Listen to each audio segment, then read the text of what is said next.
Friends இங்கே பாருங்கள், மணத்தக்காளி. இதுதான் வந்து மணத்தக்காளி. இந்த மணத்தக்காளியில் இருக்கிற இந்த கருப்பு பழங்கள்லாம் சாப்பிட்லான்னு சொல்லி நான் நிறைய வீடியோவில் போட்டிருப்பேன். நான் எங்கள் வீட்டில் இந்த செடியில் இருக்கிற மணத்தக்காளியில் இருக்கிற பழத்தை அப்பக்கப்போ வந்து நான் பிடிங்கி வந்து சாப்பிட்டுப்பேன். அதே மாதிரி பார்த்திங்கன்னா இங்கே பாருங்கள், நம்ம வீட்டில் சிவப்பு கொய்யா மரம் வச்சு ரொம்ப நாள் ஆச்சு, சரியாக பராமரிக்காமல் விட்டுட்டோம்.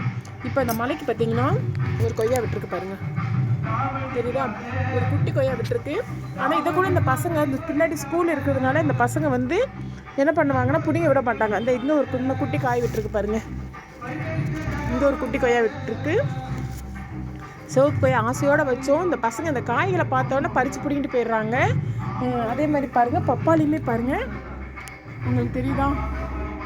இந்த க்ளோஸ்அப்பில் காட்டுறேன் எவ்வளோ காய் விட்டுருக்குன்னு பாருங்கள். பாருங்கள், பப்பாளியுமே நல்லா காய் விட்டுருக்கு. இந்த மழைக்கு அப்புறம் வந்து எல்லாமே பார்த்தீங்கன்னா நல்லா கொத்து கொத்தாக காய்க்குது.